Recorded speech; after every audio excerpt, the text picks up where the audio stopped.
ಗುಡ್ಡುಲೆ good.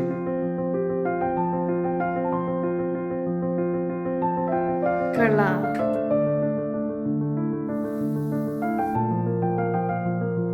Dry fruits laddu. Hi hello good morning.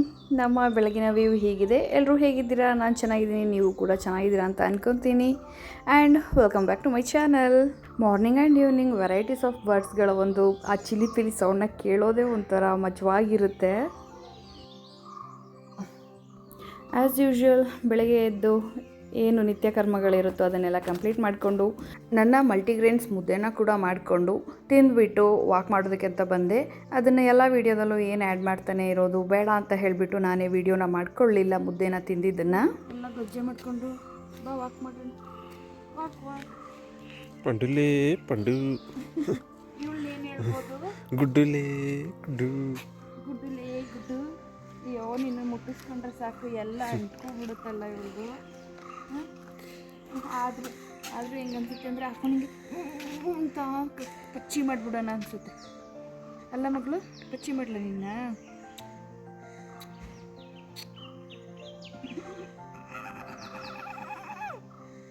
I love you.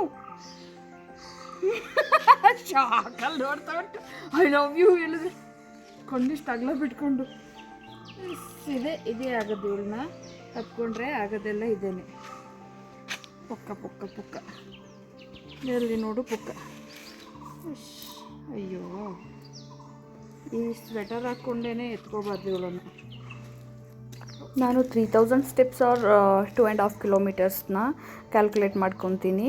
ಅಷ್ಟು walk ಮಾಡಲೇಬೇಕು ಒಂದು ಟೈಮ್ಗೆ ಅಂತ ಹೇಳಿಬಿಟ್ಟು. ಟ್ರೈಪಾಡ್ ಅಂದರೆ ಹೆಂಗೋ ವೀಡಿಯೋ ಮಾಡ್ಕೋಬೋದಾ? ಎತ್ಕೊಂಡು ಓಡಾಡಬೇಕು ಅಂತ ಅಲ್ಲಿ ಇಲ್ಲಿ ಇಟ್ಟು ಟ್ರೈ ಮಾಡಿ. ನಾನೇ ಇದ್ದೀನಲ್ಲ ಜೀವಂತ ಟ್ರೈಪಾಡ್. ಗಿಂಬಲ್ ಇದ್ದೀನಲ್ಲ ನಾನೇ. ಯಾವ್ಯಾವಾಗನೂ ಬರ್ತೀರಾ, ಈಗ ಬಂದರೆ ಯೂಸ್ ಆಯಿತು. ಇಲ್ಲಾಂದ್ರೆ ಅಲ್ಲೆಲ್ಲೋ ಸೆಟ್ ಮಾಡ್ತಾ ನಿಂತಿದ್ದೆ, ಅದು ಫೋನ್ ಬಿದ್ದು ಹೋಗ್ತಾನೆ ಇತ್ತು. ಫುಲ್ಲು ಸೊಂಟ ನೋಯ್ತಾ ಉಂಟು.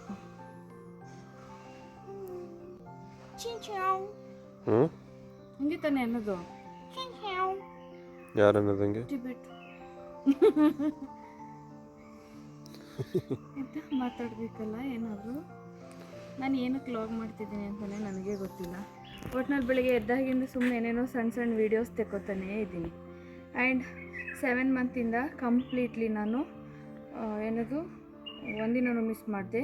ಯೋಗ ಎಲ್ಲ ಮಾಡಬೇಕು, ವಾಕ್ ಮಾಡಬೇಕು, ಚೆನ್ನಾಗಿ ಇನ್ನೂ ಲಾಸ್ಟ್ ಡೇಸ್ಗಿಂತ ಇನ್ನೂ ಚೆನ್ನಾಗಿ ತಿನ್ನಬೇಕು ಅಂತ ಎಲ್ಲ ಅಂದ್ಕೊಂಡು ಬೇಗ ಬೇಗ ಎದ್ದು ಬೇಗ ಎಲ್ಲ ಮಾಡ್ತಾಯಿದ್ದೀನಿ. ತಲೆ ಅಲ್ಲಾಡಿಸ್ತಿದ್ರೆ ನಂಗೆ ಏನು ಹೇಳಬೇಕು ಗೊತ್ತೇ ಆಗ್ತಿಲ್ಲ. ಎಲ್ಲ ಲಾಗ್ ಮಾಡೋದೆಲ್ಲ ಮರ್ತೇ ಹೋಗ್ಬಿಟ್ಟಿದೆ. ನಂದು ವಾಕ್ ಮುಗೀತು, ಯೋಗನೂ ಮುಗಿದಿದೆ. ಬಟ್ ವಿಡಿಯೋ ಮಾಡೋದಕ್ಕೆ ನನಗೆ ಆಗ್ತಾ ಇರಲಿಲ್ಲ, ಟ್ರೈಪಾಡ್ ಇರಲಿಲ್ಲ. ಅದಕ್ಕೆ ನಾನೇ ಮುಗಿಸ್ಬಿಟ್ಟಿದ್ದೀನಿ. ಎವ್ರಿ ಡೇ ಲಾಗ್ಸ್ ಅಂತ ನಾನು ಮಾಡ್ದೇ ಇರೋದ್ರಿಂದ ಒಂದು 6 ಮಂತ್ ಫೋಟೋಶೂಟ್ ಅಂತ ಮಾಡ್ಕೊಳ್ಳೋಣ ಅಂತ ಹೇಳ್ಬಿಟ್ಟು ಮಾಡ್ಕೊತಾ ಇದ್ದೆ. ಆವಾಗ ಮಾರ್ನಿಂಗ್ ಮಾತ್ರನೇ ಸ್ಲೋ ಮಾರ್ನಿಂಗ್ ಆಗಿತ್ತು ನಂದು. ಅದಾದಮೇಲೆ ಕಂಪ್ಲೀಟ್ಲಿ ಬ್ಯುಸಿ ಆಗಿಬಿಟ್ಟೆ. ಫೋಟೋಶೂಟ್ನ ಮುಗಿಸ್ಕೊಂಡು ನೆಕ್ಸ್ಟ್ ಹೇಗೂ ರೆಡಿಯಾಗಿದ್ದೀನಲ್ಲ ಅಂತ ಹೇಳ್ಬಿಟ್ಟು ಏನು ಗೊತ್ತಾ, 3rd ಟ್ರೈಮಿಸ್ಟರ್ಗೆ ಇನ್ನೊಂದು 5-6 ಡೇಸ್ ಇದೆ ನಂದು. ಹಾಗಾಗಿ 3rd ಟ್ರೈಮಿಸ್ಟರ್ಗೆ ಯಾವ ಥರದ ಒಂದು ಡ್ರೈ ಫ್ರೂಟ್ಸ್ನ ನಾನು ಯೂಸ್ ಮಾಡಬೇಕು ಅನ್ನೋದು. ಫಸ್ಟ್ ಟ್ರೈಮಿಸ್ಟರಲ್ಲಿ ನೆನೆ ಹಾಕ್ಕೊಂಡು ಸ್ಮೂದೀಸ್ ಆ ಥರ ಎಲ್ಲ ಮಾಡ್ಕೊಂಡು ತಿಂತಾಯಿದ್ದೆ, ಇಲ್ಲಾಂದರೆ ಹಾಗೆ ತಿಂತಾಯಿದ್ದೆ. ಸೆಕೆಂಡ್ ಟ್ರೈಮಿಸ್ಟರಲ್ಲಿ ಆಲ್ರೆಡಿ ಒಂದು ಲಾಗ್ ತೋರಿಸಿದ್ದೆ, ಅದೇ ಥರ ಪೌಡರ್ ಮಾಡಿಕೊಂಡು ಒಂದು ಸೆಕೆಂಡ್ ಟ್ರೈಮಿಸ್ಟರ್ನ ಕಂಪ್ಲೀಟ್ ಮಾಡಿದೆ. ಆಲ್ರೆಡಿ ಅದು ಪೌಡರ್ ಖಾಲಿ ಆಯಿತು ಈಗ 1 ವೀಕಿಂದ. ಇನ್ನು ನೆಕ್ಸ್ಟ್ 3rd ಟ್ರೈಮಿಸ್ಟರ್ಗೆ ಸ್ವಲ್ಪ ಇದು ಡ್ರೈ ಫ್ರೂಟ್ಸ್ದು ಲಡ್ಡು ಮಾಡ್ಕೊಳ್ಳೋಣ ಅಂತ. 3 ಟ್ರೈಮಿಸ್ಟರಲ್ಲಿ 3 ಥರದ್ದು ನೋಡೋಣ. ಇದು ಕೂಡ ಬೇಗ ಖಾಲಿ ಆದರೆ ಮತ್ತೆ ಏನು ಮಾಡ್ಕೊಳ್ಳೋದು ಅಂತ ಮತ್ತೆ ಯೋಚನೆ ಮಾಡ್ತೀನಿ. ಇವಾಗ ಸದ್ಯಕ್ಕೆ ಡ್ರೈ ಫ್ರೂಟ್ಸ್ ಲಡ್ಡುನ ಮಾಡ್ಕೊತಾ ಇದ್ದೀನಿ. ಬಿಕಾಸ್ ಪೌಡರ್ ಆಲ್ರೆಡಿ ಟೇಸ್ಟ್ ಮಾಡಾಯಿತು ಹಾಲು ಜೊತೆ ಹಾಕ್ಕೊಂಡು. ಆ್ಯಂಡ್ ಸ್ಮೂದಿ ಮಾಡಿಕೊಂಡು ಕುಡ್ದಾಯಿತು. ಇನ್ನು ಲಡ್ಡು ಒಂದು ಬ್ಯಾಲೆನ್ಸ್ ಇದೆ. ಸೊ ನಾನು ಮೊದಲಿಂದನೂ ಸೆಟ್ ಮಾಡ್ಕೊಬಿಟ್ಟಿದ್ದೆ ಇದೇ ಥರ ಇರಬೇಕು ಅಂತ ಹೇಳ್ಬಿಟ್ಟು. ಹಾಗೆ ಇರಬೇಕು ಅಂತಲೇ ಇವತ್ತು ಫಸ್ಟ್ ಟೈಮೇ ಲಡ್ಡುನೆಲ್ಲ ಮಾಡಿಟ್ಕೊಂಡ್ಬಿಡೋಣ. ಹೇಗೂ ಡ್ರೈ ಫ್ರೂಟ್ಸ್ದು ಪೌಡರ್ ಕೂಡ ಖಾಲಿ ಆಗಿಬಿಟ್ಟು ಒಂದು ವೀಕ್ ಆಗೋದು ಬಂತು. ನಾವು ಬೆಂಗಳೂರಿಗೆ ಹೋಗಿದಾಗ ಡಿಮಾರ್ಟಲ್ಲಿ ಏನೇನು ಬೇಕು ಡ್ರೈ ಫ್ರೂಟ್ಸು ಸ್ವಲ್ಪ ಪರ್ಚೇಸ್ ಮಾಡ್ಕೊಂಡು ತೊಗೊಂಬಂದ್ಬಿಟ್ವಿ. ಅದರಲ್ಲೂ ಕೆಲವೊಂದಷ್ಟು ಮರ್ತ್ಕೊಂಡೆ, ನೆನಪಾಗಲಿಲ್ಲ. ಅದು ನನ್ನ ಕಣ್ಣಿಗೆ ಕಾಣಿಸಿದ್ರೆ ತೊಗೊತಿದ್ನೇನೋ ಕೆಲವೊಂದಷ್ಟು ಐಟಮ್ಸ್ಗಳು ಬೇರೀಸ್ ಎಲ್ಲ ಕಾಣಿಸ್ಲಿಲ್ಲ. ಅಂದರೆ ತುಂಬ ಓಡಾಡೋಕ್ಕಾಗ್ತಾ ಇರಲಿಲ್ಲ. ಹಾಗಾಗಿ ಮೇಲ್ಮೇಲೆ ಕಾಣಿಸೋ ಥರದ್ದೆಲ್ಲ ಎತ್ಕೊಂಡು ಬಂದೆ ಅಷ್ಟೇ. ತುಂಬ ಡೀಟೇಲಾಗಿ ಉಳ್ಕೊಂಡು ಏನೋ ಥರದ್ದು ಕೊಡಲಿಲ್ಲ. ಸದ್ಯಕ್ಕೆ ಈಗ ಏನೇನಿದೆ ನನ್ನ ಹತ್ರ ಅದಷ್ಟನ್ನು ಹಾಕ್ಬಿಟ್ಟು ಲಡ್ಡು ಮಾಡ್ಕೊತಾ ಇದ್ದೀನಿ. ಸೊ ಹೀಗೆಲ್ಲ ಯಾವ ಥರದ್ದೆಲ್ಲ ಡ್ರೈ ಫ್ರೂಟ್ಸ್ನ ಯೂಸ್ ಮಾಡ್ತಾ ಇದ್ದೀನಿ ಅಂತ ತೋರಿಸ್ತೀನಿ ಮ್ಯಾಮ್. ಓಕೆ, ಸೊ ಇದರಲ್ಲಿ ಕೆಲವೊಂದಷ್ಟು ನಾನು ಈ ಬುಟ್ಟಿಯಲ್ಲಿ ಆಲ್ರೆಡಿ ಈ ಥರ ಕಂಟೈನರ್ಸ್ಗಳಿಗೆ ತುಂಬಿಸಿಟ್ಕೊಂಡಿದ್ದೆ, ಯಾಕಂದರೆ ಅಡುಗೆಗೆ ಯೂಸ್ ಆಗ್ತಿತ್ತಲ್ಲ. ಹಾಗಾಗಿ ಇನ್ನೂ ಸ್ವಲ್ಪನ ಹಾಗೇ ಪ್ಯಾಕೆಟ್ಸಲ್ಲಿ ಈ ಥರ ಇಲ್ಲೇ ಬಿಟ್ಟಿದ್ದೆ. ಇದು ಕೂಡ ಡಿಮಾರ್ಟ್ದೆ ಬುಟ್ಟಿ, ಫ್ರೂಟ್ಸ್ನ ತುಂಬಿಡೋದಕ್ಕೆ ಆಗುತ್ತೆ ಅಂತ ಹೇಳ್ಬಿಟ್ಟು ಎತ್ಕೊಂಡು ಬಂದೆ, ಏನಕ್ಕಾದ್ರೂ ಸರಿ ಯೂಸ್ ಆಗುತ್ತೆ ಅಂತ. ಅದು ಡಿಮಾರ್ಟಿಂದ ತಂದಿದ್ದನ್ನು ಇನ್ನೂ ಜೋಡಿಸಿರಲಿಲ್ಲ ಎಲ್ಗೂ ಸಹ. ಹಾಗಾಗಿ ಇದರಲ್ಲೇ ಇತ್ತು, ಇದರಿಂದನೇ ಎಲ್ಲ ತೆಗೆದು ಹಾಕಿಬಿಟ್ಟು ಮತ್ತೆ ಫ್ರೂಟ್ಸ್ನ ಇದಕ್ಕೆ ಜೋಡಿಸೋಣ ಅಂತ ಹೇಳಿಬಿಟ್ಟು. So let's see how to make dry fruits laddu for the trimester. Let's see. ನಾನಿಲ್ಲಿ ಮನೇಲೇ ಮಾಡಿರುವಂತಹ ಪ್ಯೂರ್ ಗೀನ ಯೂಸ್ ಮಾಡ್ತಾ ಇದ್ದೀನಿ. ಅದಕ್ಕೆ 550 ಗ್ರಾಮ್ಸಷ್ಟು, ಅಂದರೆ ನನ್ನ ಗ್ಲಾಸ್ ಜಾರು ಏನು ತೋರಿಸ್ದೆ ತುಂಬಿಸಿಟ್ಟಿದ್ದು ಅದು ಒಂದು ಜಾರಲ್ಲಿ 550 ಗ್ರಾಮ್ ಬರುತ್ತೆ. ಅಷ್ಟು ಮೇನ್ ಡ್ರೈ ಫ್ರೂಟ್ಸ್ ಏನಿದೆ ಅದನ್ನೆಲ್ಲದನ್ನು ಕೂಡ ಹಾಕ್ಕೊಂಡು ನಾನು ಚೆನ್ನಾಗಿ ರೋಸ್ಟ್ ಮಾಡ್ಕೊಳ್ತಾ ಇದ್ದೀನಿ. ನೀವು ನೋಡ್ತಾ ಇದ್ದೀರಾ, ಅದು ರೋಸ್ಟ್ ಮಾಡುವಾಗ ಕಲರ್ ಬಿಟ್ಕೊತಾ ಇದೆ, ಅಲ್ಲಿ ನನಗೆ ಗೊತ್ತಾಗಲಿಲ್ಲ. ಬಟ್ ನೀವು ಅದನ್ನು ತೊಳೆದ್ಬಿಟ್ಟು ಫಸ್ಟ್ ಒಂದು ಸಲ ಚೆನ್ನಾಗಿ ಒಣಗಿಸ್ಬಿಟ್ಟು ಅದಾದಮೇಲೆ ಹುರಿಯೋದಕ್ಕೆ ಹಾಕ್ಕೊಳ್ಳಿ, ಆಗ ಬೆಟರ್ ಆಗುತ್ತೆ. ಈ ಒಂದು ಬಾದಾಮಿಯ ಕಲರ್ ಬಿಟ್ಕೊಳ್ಳಲ್ಲ. ನೆಕ್ಸ್ಟು ಗೋಡಂಬಿ ಕೂಡ ಸೇಮ್ ಅದೇ ಕ್ವಾಂಟಿಟಿಯಲ್ಲಿ ತೊಗೊಂಡಿದ್ದೀನಿ. ವ್ಯಾಕ್ಯೂಮ್ ಮಾಡ್ತಿದ್ದಾರೆ, ಹಾಗಾಗಿ ನನಗೆ ಮಾತಾಡೋಕ್ಕಾಗ್ತಿಲ್ಲ. ಹಿಂದೆ ಡಿಸ್ಟರ್ಬೆನ್ಸ್ ಇದೆ, ಡೋರ್ ಕ್ಲೋಸ್ ಮಾಡಿದ್ದೀನಿ ಅಂದರೂ ನನಗೆ ಸೌಂಡ್ ಕೇಳಿಸ್ತಾ ಇದೆ. ಹಾಗಾಗಿ ಮಾತಾಡೋಕ್ಕಾಗಲ್ಲ, ನನಗೆ ವಾಯ್ಸು ಇನ್ನು ಕೊಡ್ತೀನಿ. ಗೋಡಂಬಿನ ಕೂಡ ಲೋ ಫ್ಲೇಮಲ್ಲೇ ಫ್ರೈ ಮಾಡಿ ಹಾಕ್ಕೊಂಡೆ. ನಾನು ಎಲ್ಲದನ್ನು ಇನ್ಮೇಲೆ ಡ್ರೈ ಆಗೇ ಮಾಡ್ತಿದ್ದೀನಿ, ಯಾಕಂದರೆ ತುಪ್ಪ ತುಂಬ ಅಂಟಂಟಾಗ್ಬಿಟ್ರೆ ಅಂತ ಹೇಳ್ಬಿಟ್ಟು. ಕಳ್ಳ ಏನು ತಿನ್ಕೊಂಬಂದ್ರಿ? ಅಷ್ಟೇ. ಇದು ಹಳೇದೆಲ್ಲ ಇದೆ, ಅದರಲ್ಲಿ ಹಳೆ ಸಿಪ್ಪೆ ಎಲ್ಲ ನಾನು ಬೇಕು ಅಂತ ಇಟ್ಕೊಂಡಿರೋದು. ಇಲ್ಲಿ ಮಖಾನನ ಕೂಡ ರೋಸ್ಟ್ ಮಾಡಿ ಹಾಕ್ಕೊಂಡು ಪಿಸ್ತಾನ ಹಾಕ್ತಾಯಿದ್ದೀನಿ. ನನಗೆ ಸಾಲ್ಟೆಡ್ ಪಿಸ್ತಾ ರೋಸ್ಟ್ ಆಗಿರೋದೇ ಸಿಗ್ತಾಯಿತ್ತು, ಹಾಗೆ ಇರೋದು ಸಿಗ್ತಾ ಇರಲಿಲ್ಲ. ಹಾಗಾಗಿ ಅದನ್ನು ಬಿಡಿಸ್ಬಿಟ್ಟು ಸಾಲ್ಟ್ನೆಲ್ಲ ಸ್ವಲ್ಪ ಒಂದು ಚೆನ್ನಾಗಿರೋ ಮಡಿ ಬಟ್ಟೆನಲ್ಲಿ ಒರೆಸ್ಬಿಟ್ಟು ಅದಾದಮೇಲೆ ಯೂಸ್ ಮಾಡ್ತಾಯಿದ್ದೀನಿ. ಇವಾಗ ವಾಲ್ನಟ್ಸ್ನ ಹಾಕೊತಾ ಇದ್ದೀನಿ. ಫಸ್ಟ್ ಹಳೇದು ಕೂಡ ಸ್ವಲ್ಪ ಇದೆ, ಅದನ್ನು ಯೂಸ್ ಮಾಡ್ಕೊಂಡ್ಬಿಡ್ತೀನಿ. ನೀವು ನೋಡ್ತಾ ಇದ್ದೀರಾ ಸ್ಟವ್ನ, ಅಲ್ಲಿ ಫ್ಲೇಮ್ ಕಾಣಿಸ್ತಾನೆ ಇಲ್ಲ ಜಾಸ್ತಿ, ಯಾಕಂದರೆ ಅಷ್ಟು ಲೋ ಫ್ಲೇಮಲ್ಲಿ ನಾನು ಎಲ್ಲ ಡ್ರೈ ಫ್ರೂಟ್ಸ್ನ ರೋಸ್ಟ್ ಮಾಡ್ಕೊತಾ ಇದ್ದೀನಿ. ಪಂಪ್ಕಿನ್ ಸೀಡ್ಸ್ನ ಹಾಕೊಳ್ತಾ ಇದ್ದೀನಿ. ನನ್ನ ಒಂದು ಪ್ರೆಗ್ನೆನ್ಸಿಯಲ್ಲಿ ಬಾದಾಮಿಗೆ ಎಷ್ಟು ಇಂಪಾರ್ಟೆನ್ಸ್ನ ಕೊಟ್ಟಿದ್ದೀನೋ ಅಷ್ಟೇ ಇಂಪಾರ್ಟೆನ್ಸ್ನ ನಾನು ಪಂಪ್ಕಿನ್ ಸೀಡ್ಸ್ಗೆ ಮತ್ತು ಸನ್ಫ್ಲವರ್ ಸೀಡ್ಸ್ಗೂ ಕೂಡ ಕೊಟ್ಟಿದ್ದೀನಿ. ಆ್ಯಂಡ್ ಅದ್ರ ಜೊತೆ ಮಸ್ಕ್ ಮೆಲನ್ ಸೀಡ್ಸ್ ಕೂಡ ಆ್ಯಡ್ ಆಗುತ್ತೆ, ಅದನ್ನು ಕೂಡ ಅಷ್ಟೇ ಇಂಪಾರ್ಟೆಂಟಾಗಿ ನಾನು ಯೂಸ್ ಮಾಡಿದ್ದೀನಿ. ನೆನೆ ಹಾಕೊಂಡು ಕೂಡ ಕುಡಿತಾ ಇದ್ದೆ. ಟೇಸ್ಟು ಸಮ್ಟೈಮ್ಸ್ ತುಂಬ ಎದೆಯುರಿ ಥರ ಆಗ್ತಾಯಿತ್ತು, ಆವಾಗೆಲ್ಲ ಅವಾಯ್ಡ್ ಮಾಡಿ ಯಾವಾಗಿಂದ ನನಗೆ ಕುಡಿಬೋದು ಅನ್ನಿಸ್ತಾ ಇತ್ತು ಆ ಟೈಮ್ನಲ್ಲಿ ನಾನು ಯೂಸ್ ಮಾಡ್ತಿದ್ದೆ. ಹಾಗೆಯೇ ಇಲ್ಲಿ ಒಂದು ಸ್ವಲ್ಪ ಎಳ್ಳನ್ನು ಕೂಡ ಯೂಸ್ ಮಾಡ್ತಾಯಿದ್ದೀನಿ. ಇದಂತೂ ಫೇಟಲ್ ಗ್ರೋತ್ಗೆ ತುಂಬಾ ಒಳ್ಳೆಯದು. ತುಂಬಾ ಎಲ್ಲಿ ಪ್ರೆಗ್ನೆನ್ಸಿ ಸ್ಟಾರ್ಟ್ ಆದಾಗಿಂದ ತಿಂದೇ ಇರೋವಂಥದ್ದು ಇದು. ಈ ಒಂದು ಲಾಸ್ಟ್ ಟ್ರೈಮಿಸ್ಟರಲ್ಲಿ ತಿನ್ನೋಣ ಅಂತೇಳ್ಬಿಟ್ಟು ಸ್ವಲ್ಪ ಮಟ್ಟದಲ್ಲಿ ಆ್ಯಡ್ ಮಾಡಿದ್ದೀನಿ. ತಿನ್ಬೋದು, ಏನೂ ತೊಂದರೆ ಇಲ್ಲ ಈ ಒಂದು ಹಂತದಲ್ಲಿ. ತುಂಬ ಹೆವಿ ಅಲ್ಲ, ಸ್ವಲ್ಪ ಮಟ್ಟಕ್ಕೆ. ಹಾಗೆಯೇ ಇಲ್ಲಿ ಸೂರ್ಯಕಾಂತಿ ಬೀಜನ ಕೂಡ ಹಾಕಿಬಿಟ್ಟು ಚೆನ್ನಾಗಿ ರೋಸ್ಟ್ ಮಾಡಿ ಆ್ಯಡ್ ಮಾಡ್ತಾಯಿದ್ದೀನಿ. ನೋಡ್ತಾ ಇದ್ದೀರಲ್ವ, ಇದಿಷ್ಟೇ ಡ್ರೈ ಫ್ರೂಟ್ಸ್ ಅಲ್ಲ, ಇನ್ನೂ ಸುಮಾರು ಸ್ವಲ್ಪ ಒಂದಷ್ಟನ್ನು ಆ್ಯಡ್ ಮಾಡ್ತೀನಿ. ಅದು ನೆಕ್ಸ್ಟ್ ಹೋಗ್ತಾ ಗೊತ್ತಾಗುತ್ತೆ. ಎಲ್ಲದನ್ನು ಕೂಡ ಕಂಪ್ಲೀಟಾಗಿ ಮಿಕ್ಸ್ ಮಾಡಿಬಿಟ್ಟು ಚೆನ್ನಾಗಿ, ಅಂದರೆ ಕಂಪ್ಲೀಟ್ ಕೂಲ್ ಡೌನ್ ಆಗಬೇಕು. ಸ್ವಲ್ಪ ಬೆಚ್ಚಗಿದ್ರೂ ಸಹ ನಿಜವಾಗ್ಲೂ ಅದು ರುಬ್ಬೋದಕ್ಕೆ ಪುಡಿ ಥರ ಬರಲ್ಲ, ಮುದ್ದೆ ಥರ ಆಗಿಬಿಡುತ್ತೆ. ಜಾರಲ್ಲೇ ಅಂಟ್ಕೊಂಡು ಒಂಥರ ಚೆನ್ನಾಗಾಗಲ್ಲ. ಹಾಗಾಗಿ ನಾನು ಎಲ್ಲದನ್ನು ಮಿಕ್ಸ್ ಮಾಡಿಬಿಟ್ಟು ಚೆನ್ನಾಗಿ ಕೂಲ್ ಡೌನ್ ಆಗಲಿ ಅಂತ ಹೇಳಿಬಿಟ್ಟು ಬಿಡ್ತಾಯಿದ್ದೀನಿ. ಈ ಬುಟ್ಟಿಯನ್ನು ಡಿಮಾರ್ಟಿಂದ ತೊಗೊಂಡು ಬಂದಿದ್ದೆ ಹಣ್ಣುಗಳನ್ನೆಲ್ಲ ತುಂಬಿಸಿಡೋದಕ್ಕೆ ಅಂತ ಹೇಳ್ಬಿಟ್ಟು. ಬಟ್ ನಾನು ಡ್ರೈ ಫ್ರೂಟ್ಸ್ ಎಲ್ಲದನ್ನು ಹಾಗೆ ಇಟ್ಬಿಟ್ಟಿದ್ನಲ್ವ, ಹಾಗಾಗಿ ಏನೂ ತುಂಬಿಸಿಟ್ಟಿರಲಿಲ್ಲ.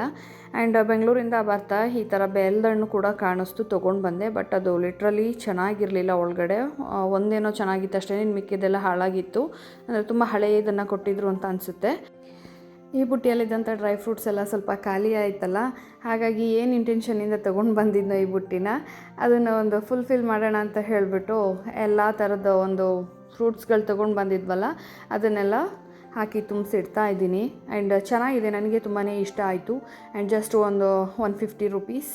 ಸ್ವಲ್ಪ ಬಳಕಾಡುತ್ತೆ, ಬಟ್ ಅದು ಮ್ಯಾಟರ್ ಆಗಲ್ಲ, ನೋಡೋದಕ್ಕೆ ಚೆನ್ನಾಗಿ ಕಾಣಿಸುತ್ತೆ. ಹಾಗೆಯೇ ತುಂಬಿಸಿಟ್ಕೊಳ್ಳೋದಕ್ಕೂ ಇದ್ರ ಮೇಲೊಂದು ಲಿಡ್ ಥರ ಇದ್ದಿದ್ರೆ ಇನ್ನೂ ಚೆನ್ನಾಗಿರ್ತಿತ್ತು ಕ್ಲೋಸ್ ಮಾಡೋದಕ್ಕೆ.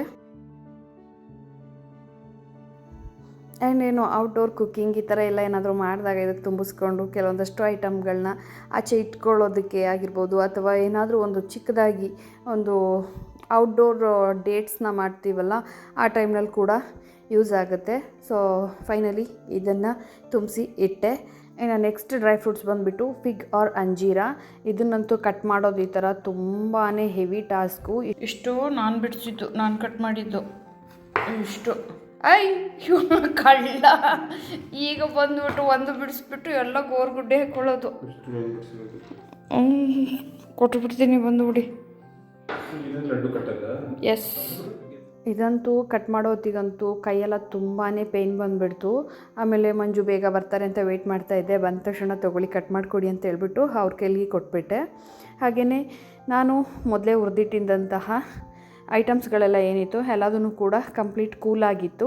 ಅದನ್ನು ಜಾರ್ನಲ್ಲಿ ಹಾಕಿಬಿಟ್ಟು ತರಿ ಥರ ರುಬ್ಕೊತಾ ಇದ್ದೀನಿ. ತುಂಬಾ ಫೈನ್ ಪೌಡರ್ ಥರ ನಾನು ಮಾಡ್ಕೊತಾ ಇಲ್ಲ, ತರಿ ಆಗಿರಲಿ, ಅಂದರೆ ಲಡ್ಡು ಅಲ್ಲ, ಸ್ವಲ್ಪ ಆ ಥರ ಇದ್ದರೆ ಚೆನ್ನಾಗಿ ಕಾಣಿಸುತ್ತೆ ಅಂತ ಹೇಳ್ಬಿಟ್ಟು ಈ ರೀತಿ ಮಾಡ್ಕೊಳ್ತಾ ಇದ್ದೀನಿ.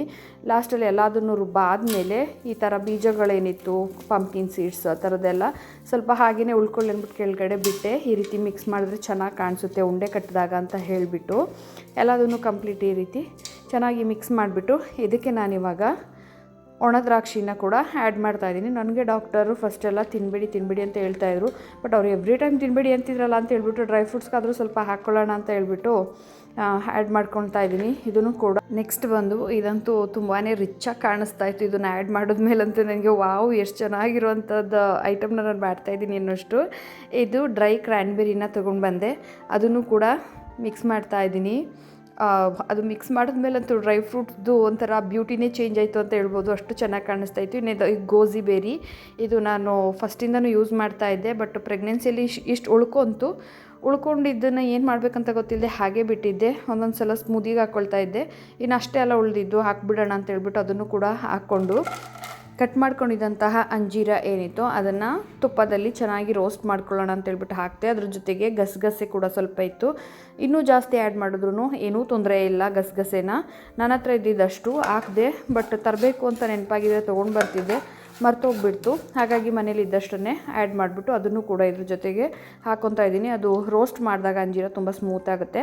ಅದರ ಜೊತೆಗೆ ಡೇಟ್ಸ್ ಕೂಡ ಹಾಕ್ತಾಯಿದ್ದೀನಿ. ನನಗೆ ಡಾಕ್ಟರ್ ಅಂತೂ ಫಸ್ಟಿಂದ ಡೇಟ್ಸ್ ತಿನ್ನೋಕ್ಕೆ ಬಿಟ್ಟಿಲ್ಲ. ಯಾವಾಗ ಕೇಳಿದ್ರು ಬೇಡ ತಿನ್ನಬೇಡಿ ಅಂತಲೇ ಹೇಳ್ತಿದ್ರು. ಮನೇಲಿ ತೊಗೊಂಡು ಬಂದಿದ್ವಿ, ಹೇಗೂ ಇತ್ತಲ್ಲ, ಪರವಾಗಿಲ್ಲ, ಅವರು ತಿನ್ನಬೇಡಿ ಅಂತ ಹೇಳಿದ್ರು ತಿನ್ನೋಣ, ಈಗಲಿಂದ ಸ್ವಲ್ಪ ತಿನ್ನೋದಕ್ಕೆ ಸ್ಟಾರ್ಟ್ ಮಾಡೋಣ, ತುಂಬ ಅಂತ ತಿನ್ನೋದು ಬೇಡ ಅಂತ ಹೇಳಿಬಿಟ್ಟು ಇಷ್ಟನ್ನು ನಾನು ತುಪ್ಪದಲ್ಲಿ ಹಾಕಿಬಿಟ್ಟು ಚೆನ್ನಾಗಿ ರೋಸ್ಟ್ ಮಾಡ್ತಾಯಿದ್ದೀನಿ. ಆ್ಯಂಡ್ ನಾವು ಲಡ್ಡು ಮಾಡ್ತೀವಿ ಅಂದಾಗ ಏನಾದರೂ ಅಂಟಾಗಿರೋವಂಥದ್ದು ಬೇಕು. ಎಲ್ಲದಕ್ಕೂ ಬೆಲ್ಲನೇ ಸಕ್ಕರೆನೇ ಪಾಕನೇ ಹಾಕಿ ಮಾಡ್ತೀವಿ ಅಂದರೆ ಅದು ಹೆಲ್ದಿ ಅಂತ ಆಗೋದೇ ಇಲ್ಲ. ಹಾಗಾಗಿ ಇದು ಸ್ವಲ್ಪ ಆ್ಯಡ್ ಆಗಲಿ ಅಂತ ಹೇಳ್ಬಿಟ್ಟು ಯೂಸ್ ಮಾಡ್ತಾಯಿದ್ದೀನಿ. ಆ್ಯಂಡ್ ಇದ್ರ ಜೊತೆಗೆ ನಾನು ಹುರಿದಿಟ್ಕೊಂಡಿದ್ದಂತಹ ಎಳ್ಳನ್ನು ಕೂಡ ಆ್ಯಡ್ ಮಾಡ್ತಾಯಿದ್ದೀನಿ. ಅದನ್ನು ನಾನು ರುಬ್ಬೋದಕ್ಕೆ ಅಂದರೆ ಪೌಡರ್ ಮಾಡೋದಕ್ಕೆ ಹಾಕ್ಕೊಂಡಿರಲಿಲ್ಲ. ಚೆನ್ನಾಗಿ ಅದು ಪೌಡರ್ ಆಗಿಬಿಟ್ರೆ ಚೆನ್ನಾಗಿ ಕಾಣಿಸಲ್ಲ, ಹಾಗೆ ಕಾಣಿಸ್ಲಿ ಅಂತ ಹೇಳ್ಬಿಟ್ಟು. ಇನ್ನು ಇದಕ್ಕೆ ಸ್ವಲ್ಪ ಅಂಗನವಾಡಿಯಿಂದ ಕೊಟ್ಟಿದ್ದಂತಹ ಬೆಲ್ಲ ಇತ್ತು ಪೌಡರು, ಅದನ್ನೇ ಯೂಸ್ ಮಾಡಿ ನೋಡೋಣ ಸ್ವಲ್ಪ ಮಟ್ಟಿಗೆ ಅಂತ ಹೇಳಿಬಿಟ್ಟು. ಯಾಕಂದರೆ ಜಾಸ್ತಿ ನಾನು ಡೇಟ್ಸ್ನ ಹಾಕ್ಲಿಲ್ವಲ್ಲ, ಹಾಗಾಗಿ ಬೇಕಾಗುತ್ತೆ, ಈ ಥರ ಅಂಟಂಟು ಬರಲ್ಲ, ಪೌಡರೇ ಆಗಿಬಿಡುತ್ತಲ್ಲ ಅಂತ ಹೇಳಿಬಿಟ್ಟು ಆ ಬೆಲ್ಲನ ಕೂಡ ಸ್ವಲ್ಪ ಪಾಕನ ಮಾಡ್ಕೊಳ್ತಾ ಇದ್ದೀನಿ. ಮಾಡಿದಂತಹ ಪಾಕನ ಬಿಸಿ ಇರುವಾಗಲೇ ಹಾಕಿಬಿಟ್ಟು ಮಿಕ್ಸ್ ಮಾಡ್ತಾಯಿದ್ದೀನಿ. ನಾನು ಮಾಡ್ಕೊಂಡಿದ್ದಂತಹ ಅಷ್ಟು ಪೌಡರ್ಗೆ ಪಾಕನ ನನಗೆ ಮಾಡ್ಕೊಳ್ಳೋದಕ್ಕಾಗಲಿಲ್ಲ, ಯಾಕಂದರೆ ಸ್ವೀಟ್ಸ್ ನನಗೆ ಇಷ್ಟನೇ ಆಗಲ್ಲ. ಮತ್ತು ತುಪ್ಪ ಕೂಡ ಸ್ವಲ್ಪ ಕಮ್ಮಿನೇ ಇತ್ತು. ಹಾಗಾಗಿ ಒಂದು ಅರ್ಧದಷ್ಟು ಪೋರ್ಷನ್ಗಷ್ಟೇ ಪಾಕ ಮತ್ತು ಏನು ನಾನು ಡೇಟ್ಸ್ದು ಪೇಸ್ಟ್ನ ಮಾಡಿಕೊಂಡೆ. ಅದನ್ನು ಹಾಕಿಬಿಟ್ಟು ಒಂದು ಅರ್ಧದಷ್ಟಕ್ಕೆ ಮಾತ್ರ ಈ ರೀತಿ ಚೆನ್ನಾಗಿ ಮಿಕ್ಸ್ ಮಾಡಿಕೊಂಡು ಮತ್ತೆ ಪುನಃ ಇದಕ್ಕೆ ನಾನು ಒಂದು 1/4 ಲೀಟ್ರಷ್ಟು ತುಪ್ಪನ ಕೂಡ ಹಾಕಿದ್ದೀನಿ. ಅದು ವಿಡಿಯೋದಲ್ಲಿ ಸ್ಕಿಪ್ ಆಗಿಬಿಟ್ಟಿದೆ. ನೋಡ್ತಾ ಇದ್ದೀರಾ ಅಲ್ವಾ, ಅಲ್ಲಿ ಒಂದಷ್ಟು ಡ್ರೈ ಪೌಡರ್ನ ಅಲ್ಲೇ ಹಾಗೆ ಬಿಡ್ತಾ ಇದ್ದೀನಿ. ಯಾಕಂದರೆ ಮಾಡ್ಕೊಂಡಂತಹ ಪಾಕ ಜೊತೆಗೆ ಒಂದು ಡೇಟ್ಸ್ ಪೇಸ್ಟ್ ಏನಿತ್ತು ಅದು ಇಷ್ಟಕ್ಕೇ ಸಾಕಾಗ್ತಾ ಇತ್ತು. ಹಾಕ್ಕೊಂಡಿದ್ದಂತಹ ತುಪ್ಪ ಕೂಡ ಇರಲಿಲ್ಲ. ಹಾಗಾಗಿ ನಾನು ಇಷ್ಟನ್ನೇ ಮಾಡ್ಕೊಳ್ಳೋಣ, ಇನ್ನು ಉಳಿದಿದ್ದನ್ನು ಹಾಗೆ ಎತ್ತಿಟ್ಕೊಳ್ಳೋಣ ಅಂತ ಅಂದ್ಕೊಂಡೆ. ನೋಡ್ತಾ ಇದ್ದೀರಲ್ಲ ಇವಾಗ ಎಷ್ಟು ಚೆನ್ನಾಗಿ ನನ್ನ ಡ್ರೈ ಫ್ರೂಟ್ಸ್ ಲಡ್ಡು ರೆಡಿ ಆಗ್ತಾ ಇದೆ ಅಂತ ಹೇಳಿಬಿಟ್ಟು ತುಂಬಾ ರಿಚ್ಚಾಗಿ ಕಾಣಿಸ್ತಾ ಇತ್ತು. ಹೀಗೆಯೇ ಪ್ರತಿಯೊಂದು ಉಂಡೆನ ಕೂಡ ಚೆನ್ನಾಗಿ ಟೈಟಾಗಿ ಕೈಯಲ್ಲಿ ಪ್ರೆಸ್ ಮಾಡಿ ಈ ರೀತಿ ಉಂಡೆಗಳನ್ನ ಮಾಡಿಕೊಂಡು ಎತ್ತಿಟ್ಕೊಂಡೆ. ಇದು ಒಂದು 35 ಉಂಡೆಗಳಷ್ಟು ಆಯಿತು. ನನ್ನ ಒಂದು 1 ಮಂತ್ಗಾಗೋಷ್ಟು, ಅಂದರೆ ದಿನದಲ್ಲಿ 1 ತಿಂತೀನಿ ಅಂತ ಹೇಳಿದ್ರೆ 1 ಮಂತು. ಸಡನ್ ಹೊಟ್ಟೆ ಶೂತು ಅಥವಾ ಬೇಬಿ ಮೂಮೆಂಟ್ಸ್ ಚೆನ್ನಾಗಿ ಗೊತ್ತಾಗ್ತಾ ಇಲ್ಲ ಅಂತಂದಾಗ ತಿನ್ನೋದಕ್ಕೆ ತುಂಬಾ ಚೆನ್ನಾಗಿದೆ. ಆ್ಯಕ್ಚುಲಿ ಇದನ್ನು ಮಂಜು ಕೂಡ ತಿಂದು ಟೇಸ್ಟ್ ಮಾಡಿ ನೋಡಿದ್ರು, ವಾವ್ ಸಖತ್ತಾಗಿದೆ ಅಂತ ಹೇಳಿದ್ರು. ನೋಡ್ತಾ ಇದ್ದೀರಾ ಎಷ್ಟು ರಿಚ್ಚಾಗಿ ಸಖತ್ತಾಗಿ ಒಂಥರ ಡಿಲೀಷಿಯಸ್ಸಾಗಿ ಕಾಣಿಸ್ತಾ ಇದೆ ಅಂತ ಹೇಳ್ಬಿಟ್ಟು. ನಾನು ಯಾವಾಗಲೂ ಕೂಡ ಇಷ್ಟು ಇಷ್ಟಪಟ್ಟು ಲಡ್ಡುನ ತಿಂದಿದ್ದಿಲ್ಲ, ಅಂದರೆ ಲೈಕ್ ಈ ಥರ ಸ್ವೀಟ್ಸ್ ಐಟಮ್ಸ್ನ. ಬಟ್ ಇದು ತಿನ್ನಲೇಬೇಕು ಅನ್ನೋ ಒಂದು ಇಂಟೆನ್ಷನಿಂದ ತಿಂದಿದ್ದು. ಯಾರೋ ನಮ್ಮನ್ನು ಕೇರ್ ಮಾಡ್ತಾರೆ, ಮಾಡಿಕೊಡ್ಲಿ ಅನ್ನೋ ಎಕ್ಸ್ಪೆಕ್ಟೇಷನ್ನ ಬಿಟ್ಟು ನಮ್ಮನ್ನು ನಾವು ಕೇರ್ ಮಾಡ್ಕೊಳ್ಳೋದು ಇಂಪಾರ್ಟೆಂಟ್. ನನ್ನ healthy 7th month dry fruits laddu ready ಆಗಿದೆ. ಇದು ಇಷ್ಟು ಖಾಲಿ ಆಗೋ ತನಕ ಖಾಲಿ ಮಾಡ್ತೀನಿ. ಉಳಿದು ಪೌಡರ್ ಇದೆ, ಅದನ್ನು ನೆಕ್ಸ್ಟ್ ಲಡ್ಡು ಮಾಡ್ಕೊಂಡು ತಿನ್ನಬೇಕು ಅನ್ಸಿದ್ರೆ ಲಡ್ಡು ಮಾಡ್ತೀನಿ, ಇಲ್ಲದಿದ್ದರೆ ಹಾಗೆಯೇ ಹಾಲಲ್ಲಿ ಹಾಕೊಂಡು ಕುಡಿತೀನಿ. ನನ್ನ ಈ ಒಂದು ಡ್ರೈ ಫ್ರೂಟ್ಸ್ ರೆಸಿಪಿ ನಿಮಗೆ ಇಷ್ಟ ಆದರೆ ಹೇಗಿತ್ತು ಅನ್ನೋದನ್ನ ಕಮೆಂಟಲ್ಲಿ ತಿಳಿಸಿ. And this is for my baby. ಇಷ್ಟು ಇವತ್ತಿನ ನನ್ನ ವ್ಲಾಗ್ ಆಗಿತ್ತು. ನನ್ನ 6th month pregnancy photoshoot and ಅದ್ರ ಜೊತೆಗೆ 7th ಮಂತ್ಗೆ ನಾನು ಕಾಲಿಡ್ತಾ ಇರೋದ್ರಿಂದ ಹೆಲ್ದಿಯಾಗಿರುವಂತಹ ಡ್ರೈ ಫ್ರೂಟ್ಸ್ ಲಡ್ಡುನ ಮಾಡಿಕೊಂಡು ಇಟ್ಕೊತಾ ಇದ್ದೀನಿ. ಆ್ಯಂಡ್ ಇದಿಷ್ಟು ನನ್ನ ಇವತ್ತಿನ ವಿಡಿಯೋ ಆಗಿತ್ತು. ಇಷ್ಟ ಆಗಿದ್ದರೆ ಲೈಕ್ ಮಾಡಿ, ಶೇರ್ ಮಾಡಿ, ಕಮೆಂಟ್ ಮಾಡಿ. And thank you so much for watching my video. ನಿಮ್ಮ ಟೈಮ್ನ ನನ್ನ ವಿಡಿಯೋಗೋಸ್ಕರ ಇಟ್ಟಿದ್ದಕ್ಕಾಗಿ ಥ್ಯಾಂಕ್ಸ್ ಅ ಲಾಟ್. ಆ್ಯಂಡ್ ನಿಮ್ಮ ಸಪೋರ್ಟ್ ಯಾವಾಗಲೂ ನನಗೆ ಹೀಗೆ ಇರಲಿ ಅಂತ ಕೇಳ್ಕೊತಾ ಈ ಒಂದು ವ್ಲಾಗ್ನ ನಾನು ಇಲ್ಲಿಗೆ ಸ್ಟಾಪ್ ಮಾಡ್ತಾ ಇದ್ದೀನಿ. ಆ್ಯಂಡ್ ಮುಂದಿನ ವಿಡಿಯೋದಲ್ಲಿ ನಾನು ನಿಮಗೆ ಸಿಗ್ತೀನಿ. Thank you.